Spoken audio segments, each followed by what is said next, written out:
साथियों, आज एक महत्वपूर्ण टॉपिक पर मैं चर्चा करूंगा। टॉपिक है गिफ्ट।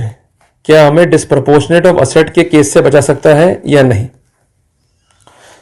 अगर आप एक लोक सेवक हैं और आपके पास कोई इनकम है, उससे अधिक आपके एक्सपेंडिचर है या असेट है, तो ऐसे सिनेरियो में it will be considered as a case of disproportionate of the asset. Clear है? क्योंकि इनकम से ज्यादा खर्चे कैसे होंगे, आप खुद सोचिए। इनकम से अधिक असेट मींस प्रॉपर्टी कैसे होंगी आपके पास में। क्लियर है बात ये? साथियों, कई बार क्वेरी आती है कि गिफ्ट क्या इस पर्सपेक्टिव में जो मामले हैं डीए के मींस डिस्प्रपोर्शनेट असेट के, उससे हमें सेव कर सकता है या नहीं। क्लियर है बात ये? तो कई बार ऐसा होता है कि जो लोक सेवक है उसकी सैलरी होती है कम, तो वो क्या करता है कि जो अपनी पत्नी के पुराने गहने हैं उसको बेच देगा, ठीक है, यह रख देगा उसको गिरवी। इसके अलावा जो पेरेंट्स हैं वो भी उसकी हेल्प कर देंगे। कई बार ऐसा होता है कि बहुत लकी पब्लिक सर्वेंट है तो जो इन लॉज है वो भी हेल्प कर देंगे। क्लियर है? पर ये सारी हेल्प कैसे होती है? अनअकाउंटेड।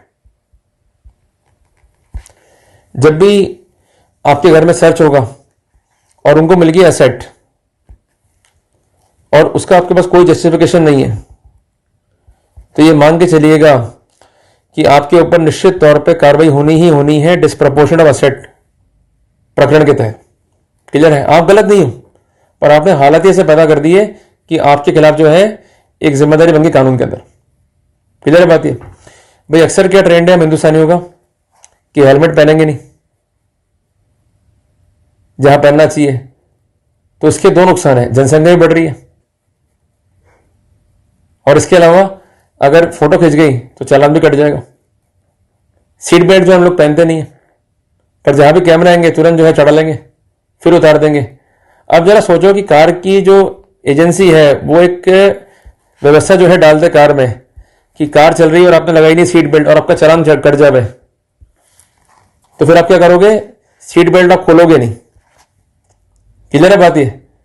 बेसिकली जो सिस्टम में लैप्स हैं, जो सिस्टम में खामियां हैं, जो हमारी जानकारी में होती हैं, उसका हम ले लेते हैं फायदा। पर जब हम फंस जाते हैं और हमारे पास कोई भी जस्टिफिकेशन नहीं होता है तो हमको कॉन्सिक्वेंस भी जो है फेस करना पड़ता है। वही जो बात है कि आपने कार चला ली, सीट बेल्ट जो है नहीं बांधी हुई है और आपकी फोटो खिंच गई, तो फिर चालान देना ही पड़ेगा आपको। क्लियर है बात ये? पर साथियों, जो मामले पैटी हैं, जैसे मान लीजिए आपने चालान नहीं भरा, तो असद क्या होगा? कोर्ट जो है रिकवरी कर लेगा, ये पुलिस जो है रिकवरी कर लेगी आपसे, आपका वाहन सीज कर देगी। पर अगर मामला एंटी करप्शन का है, खासकर डीए का, तो वहां पनिशमेंट 10 ईयर का है। इवन आप अमाउंट जमा भी करा देंगे तब भी कोर्ट नहीं छोड़ने वाला आपको, क्योंकि वहां पर जो एजेंसी है जांच करने वाली वो सरकारी एजेंसी होती है। जांच करेगा एसपी या उससे हायर अथॉरिटी, तो मुकदमा चलेगा। ट्रबल क्या है? मुश्किल आएगी बेल में, मुश्किल आएगी केस को लड़ने में और कन्विक्शन के चांसेस हो जाएंगे 100%। तो इसलिए ये ऐसा मुकदमा है जहां पर स्थितियां आपके हाथ में, अगर स्थितियां आप समझ गए, आपने इसको कंट्रोल कर लिया, तो आपको फायदा मिलने वाला है। तो मैं कुछ आपको टिप्स दूंगा ताकि आप इस तरह के मुकदमों से अपने आप को सेव कर सकें। क्लियर है बात ये? देखिए, अगर आप एक हिंदू हैं तो कंसेप्ट जो है लागू होगा आपके लिए HUF का, जिसको बोलते हैं हिंदू अनडिवाइडेड फैमिली। पर अगर आप एक मुस्लिम हैं या क्रिश्चियंस हैं तो आपके लिए ये कंसेप्ट जो है लागू नहीं है। क्लियर है बात ये? तो यहां पर एडिशनल टूल है एक हिंदू पब्लिक सर्वेंट के पास में। ये टूल अवेलेबल नहीं है मुस्लिम्स को और क्रिश्चियंस को। क्लियर हो गया अपने को? तो बेसिकली क्या ध्यान में रखना है अपने को कि जिस दिन भी आप नौकरी को ज्वाइन करते हो, जो आपकी आ रही है सैलरी, ये आपकी एक वैलिड इनकम है। क्लियर है बात ये? अगर और भी कोई आपके स्रोत है इनकम के, जैसे आप किराए से इनकम ले रहे हो, क्लियर है, या किसी अन्य स्रोत से इनकम कमा रहे हो, तो आपको ये डिस्क्लोज करना चाहिए, इनकम टैक्स को भी और अपने विभाग को भी। आप करते क्या, उसको डिस्क्लोज नहीं करते हो, सिर्फ मन में खुशी की टैक्स बच जाएगा और तो क्या है। पर जब फंसोगे ना तो टैक्स तो देना ही पड़ेगा। इसके साथ साथ जो केस है डीए का, वो भी जो है फेस करना पड़ेगा। जिस चीज से आप अर्निंग कर सकते हो और वो स्रोत जो है लीगल है, उसको शो करने में कोई भी हर्ज नहीं है। क्लियर है? थोड़ा सा माइंड सेट अपने को जो है चेंज करना पड़ेगा। दूसरी बात यह है कि अगर आपकी वाइफ पढ़ी लिखी है और उसकी भी जो है अर्निंग है, चाहे वो सैलरी से है या बिजनेस से है या जैसे भी है उसको भी जो है आप शो करो। एक बात ध्यान रखिएगा, हमारे कानून में एक व्यवस्था है, वो व्यवस्था क्या बोलती है कि अगर कोई प्रॉपर्टी है घर में तो उस पर पोजीशन जो है कॉमन है हस्बैंड वाइफ का, सेक्शन 27 हिंदू मैरिज एक्ट का जो है पढ़ सकते हो। क्लियर है? तो जितना अधिकार आपका प्रॉपर्टी पे है उतना ही अधिकार आपकी पत्नी का प्रॉपर्टी पे, पर पोजीशन से साबित नहीं होती है ओनरशिप, ये भी नुकसान है। तो इसलिए जब भी कोई प्रॉपर्टी घर में आ रही है there must be a justification. वो कैसे होगा? प्रॉपर्टी गिफ्ट से मिल सकती है आपको, भाई घर में आपके एक फ्रिज आ गया, क्लियर है बात ये, तो जो आपकी सासू माँ है उसको बुलाओ घर में, उसको बोलो सासू माँ ये गिफ्ट देते हुए एक फोटो खिंचवा दो, क्लियर है बात ये। उससे लिखा पढ़ी भी कर लो कि मैंने अपने दामाद को किसी उपलक्ष्य पे, चाहे वो एनिवर्सरी है, चाहे उसका बर्थडे है, या कोई भी उपलक्ष्य घर में है, ये गिफ्ट जो है दिया, कागज बन गया, अपने लिए हो गया प्लस पॉइंट। कल को इंक्वायरी है कि भाई ये फ्रिज कहां से लाए, तो साहब मेरी सास ने मुझे गिफ्ट दिया किसी वर्ष में, जिसका डॉक्यूमेंट ये रहा। और बेसिकली आपको अकाउंट बनाने पड़ेंगे, उसमें लिखना पड़ेगा फ्रिज इस कंपनी का मैंने यहां से लिया, उसका ये बिल उसमें साथ में लगा दो पेश करके, और जो डॉक्यूमेंट है बिल का उसका प्रॉपर कराओ एक लेमिनेशन और साथ में लगा दो। बेनिफिट क्या है कि अगर डॉक्यूमेंट का लेमिनेशन है डॉक्यूमेंट खराब नहीं होगा, क्लियर है बात ये, और डॉक्यूमेंट आपका रहेगा प्रिजर्व रिकॉर्ड के रूप में, जब भी जरूरत पड़ेगी तो वो रेडिली अवेलेबल है। सेम ये है कि आपने कोई सेकेंड हैंड कार ले ली, या तो लोन लो, क्लियर है बात ये, और अगर वो कैश ट्रांजेक्शन है, क्लियर है बात ये, तो ऐसे सिनेरियो में गिफ्ट के रूप में इसको शो करो। Gift might be you, gift might be to your wife, इसमें कोई फर्क नहीं पड़ेगा। और वाइफ का जो कार है, मींस जो कार वाइफ के नाम पर अगर आ भी जाएगी, उसका बेनिफिट क्या है, ये कहलाएगा स्त्रीधन, अगर उसके घर वालों ने उसको गिफ्ट कर दिए तो। दूसरी बात, उस आर्टिकल को आप यूज कर सकते हो, मैंने कानून बता ही दिया आपको। और अगर पोजीशन है आपका, मींस उसको आप यूज कर रहे हो कार को, तो वहां पर आपकी ओनरशिप नहीं मानी जाएगी, वो ओनरशिप वाइफ की होगी। फिर ये पूछेंगे वाइफ से, ये कार आप कहां से लेकर आए, कि साहब मेरी मम्मी ने मुझे गिफ्ट कर दी, क्लियर है बात ये। इसलिए ये बातें बहुत काम की है जिसको हम यूजुअली अवॉइड करते हैं, तो इस पर हमको विशेष जो है काम करना चाहिए, क्लियर है। इसके अलावा एक बना लो आप HUF, उसका अलग से बन जाएगा पैन कार्ड, आपका जो कंसर्न HUF है ये भी गिफ्ट ले सकता है, सब्जेक्ट टू सर्टेन प्रोटोकॉल्स जो कि फॉलो करने पड़ेंगे as per the income tax, clear है बात ये। तो आपका HUF लोन भी ले सकता है, गिफ्ट भी जो है ले सकता है। जब इंस्ट्रूमेंट अवेलेबल है, सरकार ने आपकी हेल्प कर रखी है, तो उसका अगर आप उपयोग नहीं करोगे तो फिर मरो, क्लियर है बात ये। और जो मुस्लिम भाई है, जो क्रिश्चियन भाई है, उनके लिए इंस्ट्रूमेंट नहीं है HUF का, तो जो रिमेनिंग पार्ट बताया मैंने आपको वो आपके लिए एप्लीकेबल हो गया, क्लियर है बात ये। इसी प्रकार कोई मकान बनाया आपने, उस समय क्या होश रहती नहीं है, आपका भाई आ गया आपको 10,000 दे गया, आपकी हेल्प कर गया, सिस्टर आ गई थोड़ी सी हेल्प कर गई, पड़ोसी आ गया हेल्प कर गया, और कईयों की हेल्प तो साले साले कर लेते हैं। अब हेल्प तो हो गई, मकान बन भी गया, 10 साल बाद जब इंक्वायरी होगी और आपसे मांगेगी ऐसी भी जस्टिफिकेशन, तब क्या करोगे? तो बेटर है कि मकान जब बना रहे हो लोन ले लो, कोई आप लैंड खरीद रहे हो मकान के लिए, लोन ले लो, क्या दिक्कत आ रही है अपने को?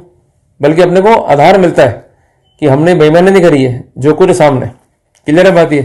और आपको हर 3-3 महीने में अपना हिसाब किताब चेक करते हुए चलना है कि आपकी जो इनकम है क्या आपकी असेट से कम है या ज्यादा है, आपकी जो इनकम है, जो खर्चे आपके हैं उससे अधिक है या ज्यादा है। अगर इनकम कम आ रही है और खर्चे ज्यादा है, असेट ज्यादा है, तुरंत रुक जाओ, ये साइन है अलर्ट का। अगर 3-3 महीने मॉनिटरिंग कर ली आपने अपने खातों की, तो बाद में ट्रबल जो आएगा उससे बच जाओगे, क्योंकि वहां पर अपन क्यूरेशंस कर सकते हैं, क्लियर है। पर बाद में पकड़ ही लिए गए फिर आप कुछ नहीं कर पाओगे। तो ये सावधानियां हैं, प्रिकॉशंस है, प्रोटोकॉल है, इसको ध्यान में रखते हुए चलना है। क्योंकि अक्सर आप गलती करते हो सिर्फ 4 ही पार्ट्स पे। मकान बना लिया, कैसे बनाया पता नहीं, मकान खरीद लिया, ये जमीन खरीद ली, कैसे खरीदी पता नहीं, घर में प्रॉपर्टीज हैं, मीन्स चल संपत्तियां, कोई महंगे गुलदस्ते हैं, आर्टिकल वैल्यूबल है, घड़ियां हैं, ये घर से मिल गई आपके, इसका स्रोत क्या है, कहां से लाए पैसा इसका, ये बताना पड़ेगा आपको। भाई बच्चे आपके अमूमन होते हैं बेरोजगार, छोटी एज के होते हैं, वाइफ भी जो लिया है बेरोजगार लिया है, कोई अर्निंग तो है नहीं भाभी जी का, तो अल्टीमेटली ये सब आपके पार्ट पे काउंट करते हुए आप पे एक भारी केस जो है मान दिया रहता है। तो आपको इनकम डाइवर्सिफिकेशन आना चाहिए। और अगर आप एक लोक सेवक हैं, आप राय लीजिए एक्सपर्ट से, कम से कम एक प्रॉपर प्लानिंग करके हम बच सकें। अदरवाइज क्या होगा, आपके जो एक्ट हैं वो होंगे फुलिश, और वो घातक बन जाएंगे आपके लिए। आप बेईमान नहीं हो, मैं पूरा कहता हूं, आप क्रिमिनल नहीं हो, पर फुली सेट करके आप क्रिमिनल बनने की कैटेगरी में आ जाओगे। क्लियर है बात? ये इसलिए अपनी इनकम का, अपने एसेट का, अपने एक्सपेंडिचर का प्रॉपर कराएं मूल्यांकन किसी एक्सपर्ट से जो फाइनेंस के बारे में जानकारी रखता हो। क्लियर है? अदरवाइज क्योंकि जब पकड़े जाओगे स्पष्टीकरण होगा नहीं, एंड में जो है मारे जाओगे। एक उदाहरण लेते हैं। मान लीजिए ए ने जो है एक मकान लिया और ये मकान है 1 करोड़ का, और ए जो है पब्लिक सर्वेंट है और इसकी इनकम है 50,000 रुपए। उदाहरण ले रहे हैं अब ए ने ले लिया मकान कैश में। क्लियर है बात ये? और उसके बाद कोई भी इंक्वायरी नहीं है इनकम टैक्स से, तो क्या लगा ए को? मैं तो बच गया। लोग तो फालतू कहते हैं, देखा the power of investment. Clear है बात है? अब 10 साल बाद खुदा ना खासा आ गई इंक्वायरी एंटी करप्शन से। ये लोग क्या करते हैं, पहले करते हैं वैल्यूएशन आपकी प्रॉपर्टी का, फिर आपको देंगे नोटिस कि भाई आप एक फॉर्म को भर के लेकर आओ और कितनी कितनी प्रॉपर्टी आपकी उसके बारे में बताओ। डाटा वो लेके बैठे हुए आपका, वो देखना चाह रहे हैं आपकी ईमानदारी। अब आप डाटा दोगे नहीं, लाजमी सी बात है। तो वो लोग क्या करेंगे, जो डाटा अवेलेबल इनके पास में है उसके बेसिस पे करेंगे प्रोसीड कि ये मकान है आपका, इसकी कीमत 1 करोड़ रुपए as per the market value. ये प्रॉपर्टी कहां से ली आपने, आप दीजिए स्पष्टीकरण। अब आप क्या करोगे कि साहब कोई स्पष्टीकरण है नहीं, हमने तो कैश में लिया था। क्लियर है? कोई सोर्स ही नहीं है, तो साफ साफ ये बन जाएगा case of disproportionate of asset. अब यहां पर कोशारी करी होती ए ने, इसने लोन लिया होता तो उससे बेनिफिट क्या मिलता, प्रॉपर्टी का वैल्यूएशन सामने होता। भले प्रॉपर्टी 1 करोड़ की है मार्केट में, पर जो बैंक का वैल्यूएशन है वो प्रिवेल करेगा मार्केट से ऊपर। क्लियर है? तो मान लीजिए बैंक ने माना प्रॉपर्टी 30 लाख की है और इसी अमाउंट पे हो गई रजिस्ट्री, अप्रोक्सीमेटली अपन ले रहे हैं, तो यहां मिल गया फायदा अपने को। इसके अलावा अगर कोई पैसा लिया भी है उसने अपने इन लॉ से या अपनी वाइफ से, तो ऐसे कॉन्टेक्स्ट में अगर लोन है या गिफ्ट है तो लिखा पढ़े जरूर कर लें, ताकि जो एलिस ट्रांजेक्शन है इसका आपको मिल जाएगा एक बेसिस कि ये ट्रांजेक्शन जो है कैसे हुआ और इसके लिए क्या सोर्सेस था, और इसको प्रॉपर जो है आप रिकॉर्ड के रूप में जो है मेंटेन कर लें, ताकि जब भी ट्रबल आएगा डॉक्यूमेंट विल हेल्प यू। और डॉक्यूमेंट जितना पुराना होगा उतना ही अपने लिए फायदेमंद है। अदरवाइज इनको मालूम पड़ जाता है कि डॉक्यूमेंट जो है आपने नया बनाया है और आप खेल रहे हैं डिपार्टमेंट से, तो वो नहीं हो जाए चीजें। क्लियर है? डॉक्यूमेंट तैयार करो, प्रॉपर साइन करा लो, विटनेस करा लो, नोटरी करा लो और उसको करा लो लेमिनेशन और रिकॉर्ड्स को मेंटेन कर लो, फिर कोई दिक्कत नहीं आपको। अगर प्रॉपर सोर्स ऑथेंटिकेशन है then there is no need to worry. पर एक बात ध्यान रखना कि जिससे आप गिफ्ट ले रहे हो उसकी भी इनकम होनी चाहिए। कल को ये ना हो जाए कि जो बेरोजगार लोग हैं उनसे आप जो है गिफ्ट लिया है या उनसे जो है लोन लिया है, तो मालूम पड़ा कि तैयारी सारी कर ली आपने, डॉक्यूमेंट मान भी दिए है, पर उसका कोई बेनिफिट आपको नहीं मिला। जो आपको दे रहा है he must have capacity to give. उदाहरण के लिए आपने मकान लिया 1 लाख का, पैसे नहीं आपके पास में, आपने लोन ले लिया वाइफ से, लोन परमिसेबल है, पर वाइफ बेरोजगार है तो क्या वो लोन दे सकती है कि आपको? तो उसकी फाइल भी चाहिए इनकम टैक्स में। क्लियर हो गया ना आपको? इस तरह से आप कोई अमाउंट लिया है गिफ्ट में अपनी सास से या अपने ससुर से, वो बेरोजगार है, या तो उसमें लिखा हो डीड में कि हमारी प्रॉपर्टी थी, हमने इस प्रॉपर्टी को सेल किया, हमें उससे पैसा आया तो हम अपने दामाद को दे रहे हैं, और जो कंसर्न प्रॉपर्टी उन्होंने बेची है उसका डिस्क्रिप्शन भी होगा, वो लिख दो, उसके डॉक्यूमेंट्स होंगे वो साथ में अटैच कर दो, काम हो जाएगा पक्का। कुल मिला करके हमारा कानून ये कहता है कि देयर मस्ट बी एविडेंस। और एविडेंस क्या है? ऐसे फैक्ट्स जो सपोर्टेड हैं विद सम अनदर फैक्ट्स। अगर इस तरह के एविडेंसेस अपने पास में नहीं है, सिर्फ जनरल फैक्ट्स ही हैं, तो अपने को जो है हेल्प नहीं मिलने वाली। क्लियर हो गया अपने को? तो मैं उम्मीद करता हूं कि मैंने आपको एक इंपॉर्टेंट जानकारी दी to save yourself from the false cases concerning the disproportionate of the asset. जल्दी मिलेंगे अपन एक नए टॉपिक के साथ।